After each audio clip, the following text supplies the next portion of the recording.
Good afternoon, everyone, and welcome to your Rangers review pre-match video as we react to tonight's Rangers team that will face Benfica in the second leg of the last 16 tie at Ibrox. Kickoff fast approaching in just under an hour's time. Will be underway. The match finally poised at 2 apiece. The teams have been announced. Without much further ado, let's get them up. Here we go. This is the Rangers side, folks. So Rangers lining up. Butland in goal. Back four of Tavernier, Goldson, Suter and Ridvan. The midfield consisting of Lundstrom, Diamandi and Lawrence, with Silva and Scott Wright supporting Cyril Dessers up top. So one change from the game last week. Scott Wright coming in for the injured Dujon. Sterling on the bench for Rangers. McCrory, Cantwell, Matondo, Roof, Davis, Barisic, King, Raskin. McCausland makes it, Yefeko, Fraser and Cole McKinnon. We'll come to you first, Joshua, both Joshua and Chris at Ibrox for us. First of all, what's the atmosphere like there before we get your take on the team? Still pretty quiet, obviously. It's at 10 to 5, so I think people will still be navigating their way through the traffic and getting away from home. To be here for a big European night, and it's not quite, it's still late afternoon. But yeah, very much looking forward to it, and I'm sure it's going to be a fantastic atmosphere when it does kick off in just under an hour's time. Yeah, we can hear you, Joshua. Your face has frozen, but we can still hear you, which is the main thing. You're back with us, so that's all good. He's died back out. He's back in the game. There we go. Chris, what do you make of the team? Hopefully my face doesn't freeze as we're doing this, Derek. Sometimes the Wi-Fi here can be a bit temperamental at times, so hopefully we can get through it. It's 10 out of the 11 that I picked. I plumped for Rabbi Matondo over Scott Wright. I did think that Scott Wright had a really good chance. I went for Matondo. I think he's just a better option. But I think given his fitness, probably just coming back into the squad at the weekend, obviously in the Hibs game, it's probably not a massive surprise that Scott Wright gets the nod. But I think Rabbi is a good option to have off the bench. There is some good options on the Rangers bench. It's also still some inexperience in there as well. But overall, it's the side that I went for, and I think it's a good Rangers side to go in. Yep, both Chris and Joshua have dived out having Wi-Fi problems at Ibrox, but we'll carry on regardless. Good point that Chris was making there. For Scott Wright coming in, there's a few comments suggesting that Wright shouldn't be part of that first team, but listen, I think the manager knows more than all of us, and we need to trust his judgment with regards to that one. Let's get to a few of the comments that are coming in. First of all, those making their way to Ibrox. We'll just take Chris away from there while we carry on here. King Pedro says traffic horrendous, over an hour from Eurocentral. So hopefully you're not encountering any traffic issues, folks. But listen, it's not an ideal time for this game. It's bang in rush hour. Rangers did release a statement yesterday saying that they wanted you to leave extra time before making your way to Ibrox, given that the traffic was likely to be pretty heavy. So hopefully you don't encounter too many issues.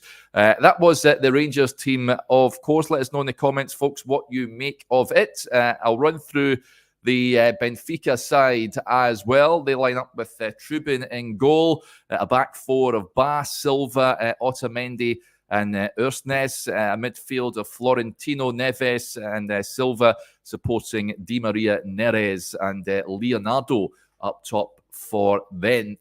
So that is how Benfica will shape up this evening at Ibrox. It'll be interesting to see how they approach the game. I think the start for Rangers is vitally important in this. If they can get off to a fast start, get an early goal, then I fancy Rangers to go on and win the game. Let's get to some more comments that are coming in. As I'm told, Chris is scrambling to get an Ethernet cable plugged in to the mains at Ibrox. We may have Chris back with us. Here we go. Drum roll. How are we doing, Chris? There we go. Second time lucky. We are nothing if not perseverant. Absolutely. Good to have you back. We're just having Yeah, we're just having a chat there about Scott Wright. Russell Campbell with a point there. He says Scott Wright double is a certain. Listen, he's played in many European games for Rangers before, namely the one that the big one, of course, he played in Seville. He obviously, the manager thinks he can do a job tonight. Of course, he mentioned yesterday that Ross McCausland, an assessment would be made on him today. He still had blood in his calf after that horror challenge at Ibrox against Motherwell, but he's not fit enough to start. Ditto Todd Cantwell, but I'd imagine we'll be seeing probably the two of them at some point as the match wears on, Chris, Cantwell and McCausland. Like we spoke on the members video yesterday afternoon after the presser, Derek, about Todd Cantwell, and the manager made it clear, look, he's back in the squad, pleased to have him, but there's a certain number of minutes that he can play. I think as soon as he said that he wasn't fit, as soon as he said he wasn't fit to play the entire game, I think it became obvious that Todd wasn't going to get the nod to start tonight. It was too big a risk. He's a good option to have on the bench. Great to see him back, because over his next few weeks, he's going to be needed. A number of guys injured in that area of the pitch, and Cantwell is also a great player to have in that squad. Scott Wright, what a Rangers career, a guy who has had. Fair to say he's had his ups and downs. I don't think he's always been the most popular figure amongst Rangers fans, not because he's not a nice guy, not because he doesn't try his best, not because he's not a great professional. He ticks all those boxes. It's the quality, it's the final product at times that people question. I think that's fair. But he's played in a team that's had some remarkable evenings. Played in a European final. He's always seems to come to life at Hampden. So hopefully his Hampden shooting boots on in a couple of weeks' time against Hearts, and then potentially in the final. So I think for me, if you had every winger fit, he falls down the pecking order. Every winger is not fit, therefore he's got a big part to play tonight. Yep, Stuart Melvin gets in touch. I don't think I'll ever live this down. My predicted team for the game last week, when I had Ridvan at left wing, he says, if all else fails, we can put Bonnet at left back and Ridvan at left wing, Derek, can't we? Who knows? We may still see that before the game is out. Chris is just frozen again for us, but we'll crack on anyway. The Wi-Fi at Ibrox internet needs... if there's anyone from Rangers watching this, I know that many at the club do, then please... update the old broadband there. Stick 50 pence in the meter for us. But yeah, listen, it's an interesting team. I think it's a strong looking bench as well. Good to see players there coming back, namely Todd Cantwell. I think that is a huge boost. I'd imagine we'll see him at some point. Kamar Roof is another one. If he can come on at some point in the game, he offers Rangers that attacking threat as well. And Cole McKinnon, someone mentioned that he may have started the game in the morning briefing earlier on. I don't think I'd have been too unhappy if that was the case. I think he's done well in the two games that he's been brought on recently, Benfica last week and the game at the weekend as well. But listen, it'll be a whole team effort, a whole squad effort tonight. Not just the squad, but the fans as well will have to play their part, Chris. That the manager did say he wants the fans to blow the roof off. Listen, I don't think we need to worry too much about that. That place will be rocking come 5:45. It certainly will, and it's even though it's slightly earlier than normal, it's got that big game field round about Ibrox. The club obviously tried to do as much as they can to encourage people to get here nice and early, but it's already got that feel. When we turn up at Ibrox, you walk out onto the gantry, that big Europa League banners in the middle of the pitch. You know you're in for something special. You know you're in for a great night at Ibrox.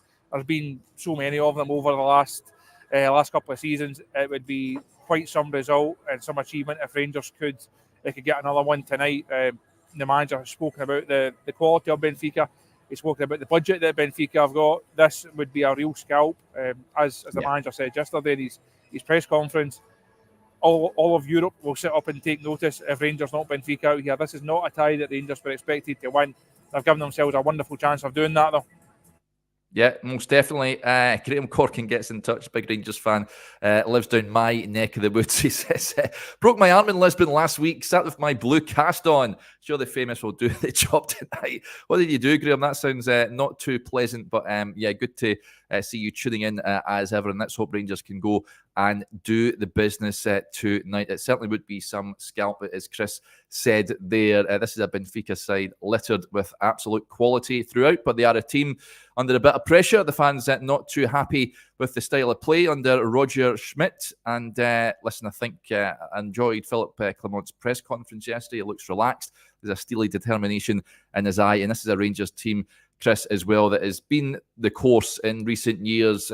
Growing up, watching Rangers getting to the latter stages of Europe was a rarity, to say the least. Even going back to the Dick Advocaat team that we waxed lyrical over, that turned up really well in the group stages of the Champions League and what have you. They never really made it to the latter stages, but this Rangers side in the last few seasons have done so. They just know how to play in Europe. You're not really concerned. I wasn't concerned last week in Lisbon, incidentally, about them going and taking on Benfica. I was more concerned about the weekend going to Easter Road, but there's a real determination and winning mentality that the manager's installed in this team that I wouldn't be too surprised if they make it past Benfica this evening.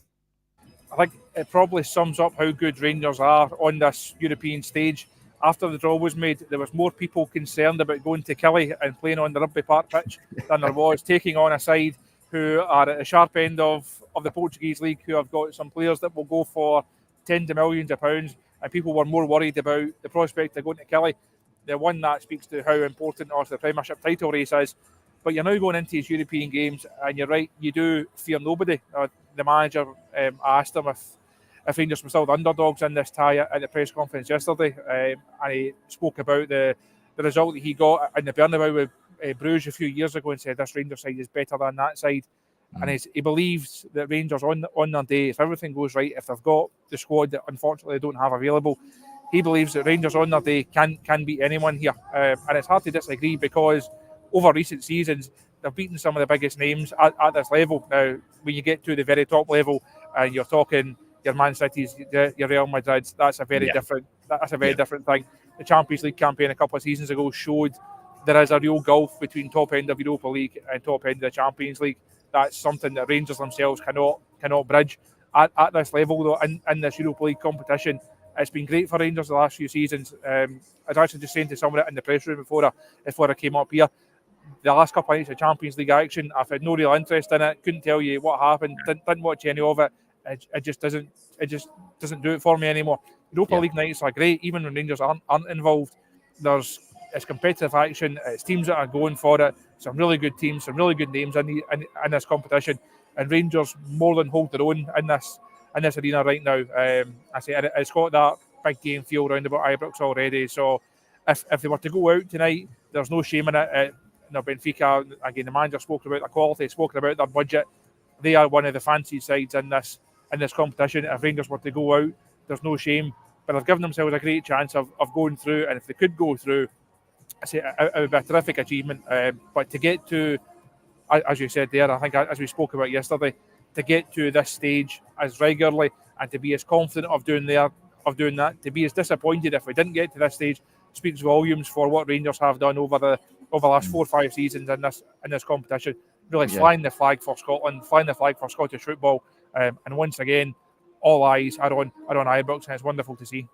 Yeah, it certainly is. Here, give me the Europa League over the Champions League any day of the week. Let's hope Rangers can progress to the quarter-finals. Just that team again, folks, before we wrap up. Butland in goal, Tavernier, Goldson, Suter and Ridvan. A midfield of Lundstrom, Diamande and Lawrence, with Scott Wright and Fabio Silva supporting Cyril Dessers up top. That is Rangers' team tonight. So let's hope Philip Clement's men can go out there and do the club proud and progress to the next round. It's certainly going to be an absolutely sensational evening in Govan. We will be back. I'll be on with Joshua just shortly after the full-time whistle, folks. We hope you can join us for that. Hopefully we're reporting on another famous European night. But we'll leave it there. Chris, thank you as ever. Hopefully your team wins, and we'll speak to you on the other side. Bye for now.